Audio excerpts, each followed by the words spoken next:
What is going on? It's Dean, and I don't know what we're calling this series yet, but I am giving you an end-of-the-day report of what we got happening. So today was another good day. We had 2 people come in for awesome interviews. 2 out of 2 people showed up today for interviews, which is like unheard of here. Normally it's like, we've had days where we've had like 5 interviews scheduled and nobody showed up. So it's a good day for sure. Both of those guys are coming in for trial days tomorrow. Hopefully they both show up. If not, we'll deal with it at the moment. But yeah, so as of right now though, I'm really excited for that because it means we're starting to build traction, which is great as far as hiring people. We just hired one guy Monday, or his first day was Monday, so we had our 4-person goal by the end of September, which was kind of a stupid goal to set. In hindsight, I should have set like an action metric instead of like an end result, but that's fine. It doesn't matter. We're because I back it into action metrics anyway, so, or whatever, measurable steps. But regardless, we're going to be hopefully hiring both of those guys. They both seem like they're pretty great, and I think we have 3 or 4 more interviews scheduled for tomorrow.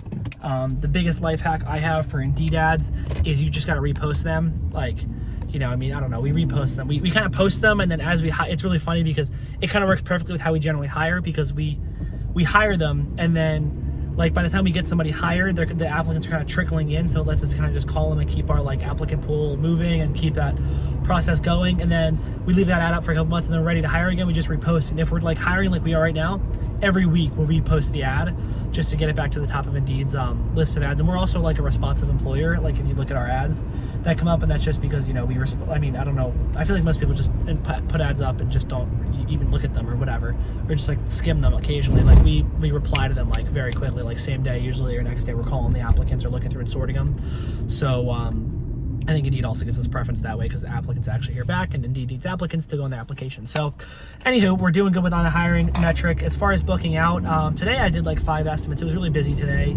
We've had some less busy days in the past little bit, but I think the ads are finally starting to gain some traction, which is awesome. A lot of our ads and stuff, just because we do serve such a small market, most people have seen us around, but they haven't like used us. And they're like, we had a lady today. It was like, I was like, oh, how'd she find out? She was like, oh, well, she saw the pink, and then she saw us on Facebook, and then she called us, and she was like, how would you describe, or what would you put that in? I was like, that's a Facebook like conversion right there, because everybody, or not everybody, but a lot of people in our service area have seen the pink trucks and pink cars around, right? We've been around for a couple, we've been pink, I think, for at least 2 years. I think 3 years now we've been pink, but my past 2 years when we've been growing was when we've been like pink. So a lot of people have seen our stuff around, which is awesome. It just helps out that much more in our ads, and lets us do gives me a lot more, makes it a lot more forgiving for me with our advertising. Because although my direct response attempts are not that good yet, like my copywriting skills need work, my ad skills need work, my ClickFunnels skills need work, it's really forgiving for us right now, just because people have seen our brand around. So it's like, oh yeah, full circle, we saw your ad reminding me that we wanted to call you guys. And it's like, oh well, you didn't click on our ad, but the ad still reminded you wanted to call, so that still kind of tracks back to that ad, so we kind of give it to it.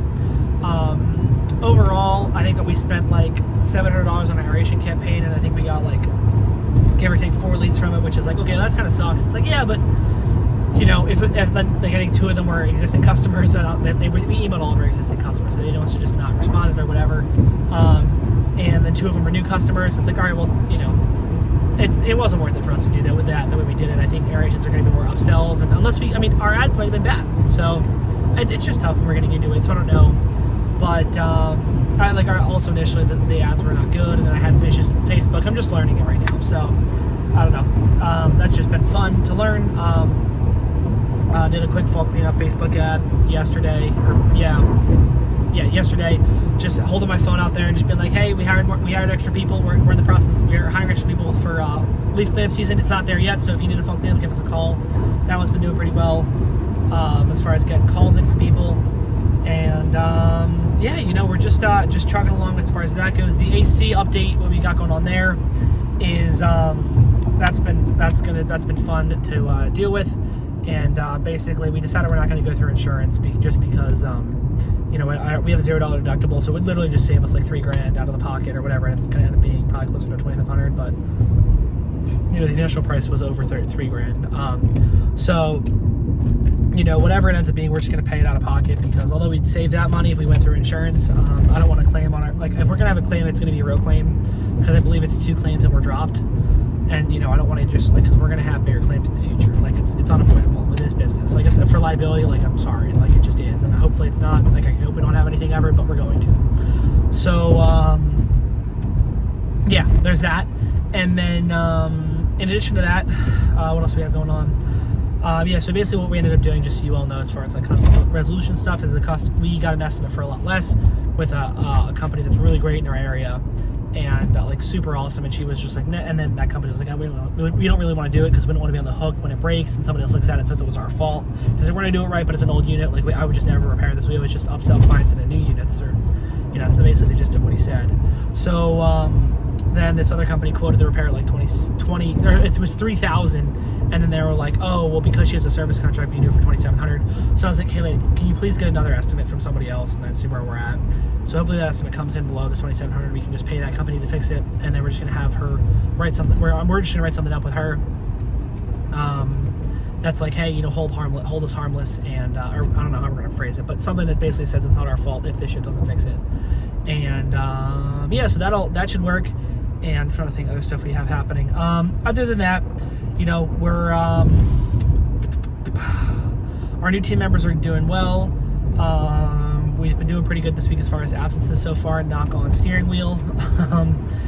And yeah, so I'm getting really excited. We're really trying to have a really awesome end of the year. Trying to say really as many times as possible in that sentence. Have a fantastic end of the year, so that way we can have a lot of cash going into the winter and start up going really strong and pushing all speed ahead. And I think it's coming along nicely. We just got to get these ads really working, and just got to get the Facebook and YouTube ads. I think the YouTube ones, like I've always said, are really good for branding for us. And yeah, so no complaints on that. We're just trucking along, trying to figure stuff out. I've been, I had to go in the field a lot today to just help with a couple things. It was the first day for aerations, which I'm going to do a whole other video on how awesome aerations are. But aerations are pretty fantastic for profit and blah blah blah, because they're higher margin, less unless you spend a bunch of money on ads that don't convert. But that's on me, not on the aerations themselves. So yeah, that's more or less the gist of what we got going on right now. And yeah, I'll follow up with you guys tomorrow. Gonna hit the gym, then try to get our finish up some ClickFunnels stuff, because although we could do lead forms and stuff on Facebook, I'm testing both of them to see which one converts better for us. But I feel like people really like to go check out our website, and they feel like they're on there. It's not just on Facebook. So I don't know, we'll see. I'll let you guys know as we get the results. So thanks for tuning in. I know this was a longer one, and nobody's probably watching anymore, but if you are, appreciate it. Have a great rest of your day. See ya. Questions down below.